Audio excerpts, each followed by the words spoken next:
Thank you, Ibrahim. Merci Ibrahim, merhaba et bienvenue sur les rives de la mer Rouge en Égypte. Je suis Daline Hassan et je me trouve avec l'équipe d'Inspire Middle East à la nouvelle édition du Festival du film d'El Gouna.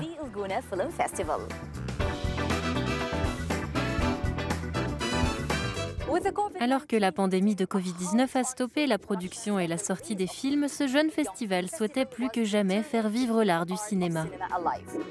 63 longs métrages, 18 courts métrages et 10 documentaires du monde entier ont été projetés.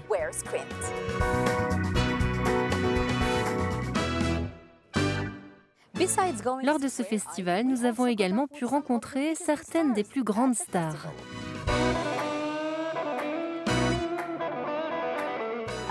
Nous nous sommes également rendus aux Émirats Arabes Unis sur le plateau du feuilleton Héritage.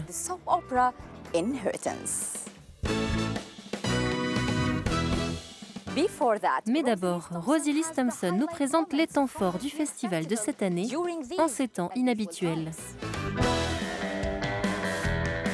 Le rideau s'est refermé sur la 4e édition du Festival du film d'El Gouna en Égypte. Malgré la pandémie, des films ont été projetés pendant les 9 jours de l'événement en respectant des mesures sanitaires strictes. Nous avons décidé de maintenir le festival, principalement car il faut que la vie continue. C'est un message d'espoir, un message de bonheur et un message de défi. Et le cinéma, c'est tout ça à la fois. Cette édition a mis en lumière les femmes et plusieurs réalisatrices ont reçu les plus hautes distinctions. Jasmila Zbanic a ainsi remporté le prix du meilleur long métrage pour son film Quo Vadis Aïda. Ce film raconte l'histoire d'Aïda, une traductrice de l'ONU qui essaye de sauver sa famille pendant la guerre de Bosnie en 1995. La Tunisienne Kaouter Benania a remporté le prix du meilleur long métrage de fiction arabe avec son film L'homme qui a vendu sa peau. Je suis vraiment contente de gagner ce prix dans un pays arabe, parce que c'est un film sur un réfugié en Europe, mais avec un point de vue arabe, ce qui, comme vous le savez, n'est pas courant. Cette année encore, le tapis rouge n'a pas déçu, les stars rivalisant de chic et d'élégance. Mais une nouvelle initiative a aussi été lancée cette année, Chacha, qui vise à encourager de nouveaux cinéastes à entrer dans l'industrie en réalisant des films sur leur téléphone portable. Cette année, le festival s'est concentré sur le cinéma du monde arabe avec des réalisateurs qui utilisent leur voix pour porter des messages nécessaires sur les défis sociaux d'aujourd'hui. Daline, vous avez parlé à un homme plutôt connu pour son franc-parler. Oui, Rosie, j'ai eu la chance de m'entretenir avec Gérard Depardieu lors de sa première visite à El Gouna et d'entendre son point de vue sur nombre de sujets. Regardez. The legend that is Monsieur Gérard Depardieu. Gérard Depardieu, c'est un honneur de vous recevoir. Bienvenue dans Inspire Middle East. Félicitations pour votre prix récompensant l'intégralité de votre carrière. Qu'est-ce que ça fait d'être au Festival d'El Gouna pour la première fois? Cette étoile, c'est une étoile de mer. C'est une étoile de mer construite dans une ville qui a été construite comme les pharaons construisaient, ça fait 30 ans. Mais construire un festival, c'est convoquer des gens dans une autre culture ou une culture qui leur est propre, puisqu'il y a des films qui viennent de tous les pays et de toutes les cultures. Et c'est intéressant que ce soit ici, car on a des idées reçues sur le monde de l'Arabie. Et Dieu sait si l'Égypte a une histoire exceptionnelle. Le festival de cette année a mis en lumière la résilience des réfugiés. Quelle est votre opinion sur les messages mis en avant dans ces films? Moi, je suis pour les réfugiés, je suis pour les mouvances de culture. Parce qu'on ne peut pas vivre avec la misère à côté. On ne peut pas laisser les gens dans la rue. On ne peut pas faire des frontières. C'est inhumain et c'est pas bien.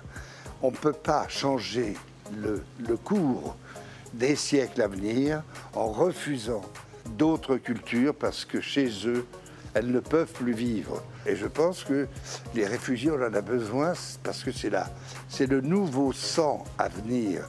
C'est des nouvelles cultures qui vont nous réveiller. Gérard, vous avez expérimenté différentes religions, l'islam, le christianisme, le bouddhisme. Où se situe votre foi maintenant? Je suis maintenant orthodoxe. Je n'aime pas la genèse de la religion. Je crois à la générosité d'une religion. Je crois à une philosophie de religion. Le Coran, c'est un livre qui m'a particulièrement touché par d'abord son humilité, et puis le respect des autres. Et c'est vrai que j'ai vu que c'était très difficile d'être musulman dans des pays occidentaux. Mais enfin bref, les religions sont plus intéressantes, mais elles ne sont pas intéressantes quand il y a le diable de la politique qui est dedans. Nous avons récemment vu plus de réalisateurs arabes gagner une reconnaissance internationale et travailler aux côtés d'acteurs européens. Comment voyez-vous l'avenir de la scène cinématographique du monde arabe? Et les jeunes réalisateurs qui viennent du monde arabe vont mettre en lumière les problèmes de leur jeunesse, les problèmes de leur vie. Et tout ça parce que le cinéma, c'est ça, c'est d'essayer de montrer quelque chose qui est indiscutable. Et puis c'est ce qui donne un peu de la foi à ceux qui souffrent. C'est à ça que sert le cinéma. Gérard Depardieu, thanks for your time today. Merci beaucoup. Pour rester sur le thème des jeunes talents, nous avons rencontré une actrice égyptienne inspirante et militante des droits des femmes, Mena Chalabi. Artiste primée, Mena Chalabi est surtout connue pour son rôle de domestique dans Nawara, qui se déroule sous le régime de l'ancien président Moubarak. Au cours du festival, elle a exploré son autre passion, la défense des droits des femmes, dans une table ronde intitulée « Donner de la force aux femmes grâce au film ». Mena Chalabi, bienvenue dans Inspire Middle East. Merci beaucoup. Beaucoup de films stéréotypent les femmes arabes, que ce soit dans la région ou dans le cinéma international. Comment cela peut-il changer? C'est une question de créativité parfois, parce que certaines femmes sont devenues des stéréotypes d'elles-mêmes. Elles manquent de réflexion et cela n'aide pas leur mentalité à s'épanouir. Les femmes doivent toujours lutter, vous savez. Cela fait partie de nos vies. Les femmes qui réussissent luttent davantage, parce qu'elles doivent avoir une vision claire et savoir exactement ce qu'elles veulent. Ainsi, lorsque vous savez ce que vous ne voulez pas, vous obtenez une vision plus claire de vous-même. Vous êtes une icône pour les femmes et vous défendez les droits des femmes, les victimes de harcèlement sexuel étant si souvent contraintes au silence. Qu'est-ce qui vous a incité à parler en leur nom? Je suis une dame, je suis une femme, et avant d'être une femme, je suis humaine.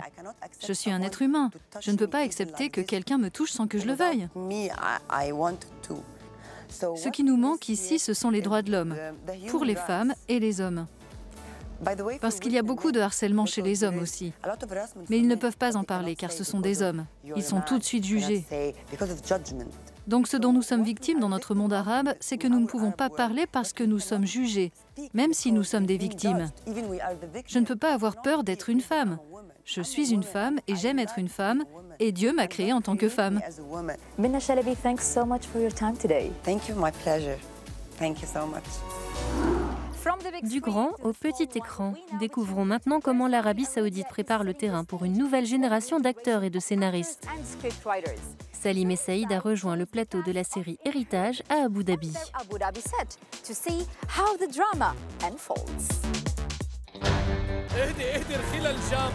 Regarder des feuilletons est un passe-temps très apprécié dans de nombreux foyers arabes. Et la plupart d'entre eux sont originaires d'Amérique latine, d'Europe et d'Asie.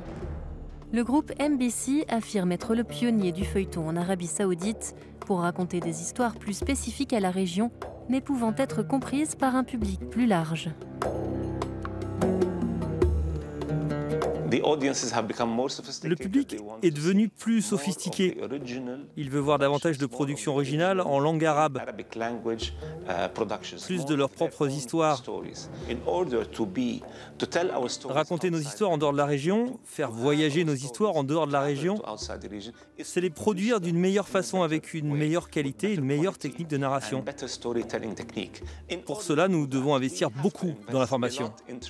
Après des mois d'ateliers pour les producteurs et les nouveaux acteurs, MBC Studios a lancé Héritage l'année dernière, une série mélodramatique sur des querelles familiales en Arabie Saoudite. Le concept a été développé en collaboration avec le scénariste britannique Tony Jordan, célèbre pour son émission EastEnders, Reflétant les différentes couches de la société saoudienne, le feuilleton a été réalisé en collaboration avec les sociétés émiraties de médias et de cinéma 2454 et Image Nation. Sur ce plateau dédié à Abu Dhabi, Héritage est tourné pendant une grande partie de l'année pour maintenir le suspense caractéristique des feuilletons. Ancien consultant en ressources humaines, Turki Al-Kouraïdis joue désormais le rôle de Zaïd. Selon lui, c'est le contenu de la série qui explique sa popularité. C'est peut-être la première fois que l'on s'intéresse à tous les membres d'une famille, que l'on montre que chaque famille a ses problèmes, le tout sous le thème plus global de l'héritage. Un drame, réel cette fois, est arrivé lors de la première du feuilleton en mars, avec la mise en place des mesures de confinement liées au Covid-19. Pour s'adapter, les producteurs ont revu le scénario, comme l'explique le réalisateur émirati Abdullah Al-Jnebi. Les scénaristes ont intégré des événements de la vie réelle. Certains personnages clés ont ainsi contracté le coronavirus. Et les fans ont afflué pour défendre leurs personnages préférés. On a des fans pour chacun des personnages. Et il y a des bagarres sur les réseaux sociaux entre tel et tel fan. Avec Héritage, je pense que nous donnons à l'Arabie Saoudite et au Golfe sa prochaine génération d'acteurs.